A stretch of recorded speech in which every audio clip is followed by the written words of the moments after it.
শাহ কবির মাজার রোডে চলমান রাস্তা এবং ড্রেনের কাজ পরিদর্শন করেছেন দক্ষিণখান থানা বিএনপির সাবেক যুগ্ম সাধারণ সম্পাদক রফিকুল ইসলাম। গতকাল বিকেলে দলীয় নেতাকর্মীদের নিয়ে তিনি কাজের অগ্রগতি পরিদর্শন করেন। পরিদর্শনের সময় নিম্নমানের নির্মাণ সামগ্রী দিয়ে কাজ করা এবং সংশ্লিষ্ট ঠিকাদারের গাফিলতিতে এলাকাবাসী ক্ষুব্ধ প্রতিক্রিয়া জানান। এ সময় উপস্থিত ছিলেন আজহারুল ইসলাম ইমন, হুমায়ুন কবির, জহিরুল ইসলাম সহ এলাকার সর্বস্তরের মানুষ। কাজের যে বালি ব্যবহার করা হচ্ছে, ইটা ব্যবহার করা হচ্ছে নিম্নমানের।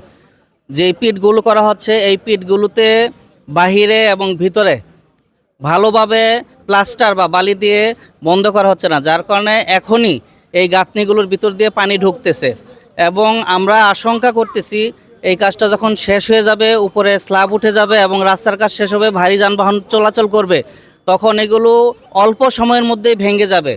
জনগণের দেশের এই কোটি কোটি টাকা খরচ করে যে রাস্তা হচ্ছে, ড্রেন হচ্ছে, শুধুমাত্র কন্ট্রাক্টর এবং তার লেবার লোকজনের খামখেলির কারণে বাংলাদেশ সরকারের জনগণের এত কোটি কোটি টাকার সম্পদ কাজ নষ্ট হচ্ছে।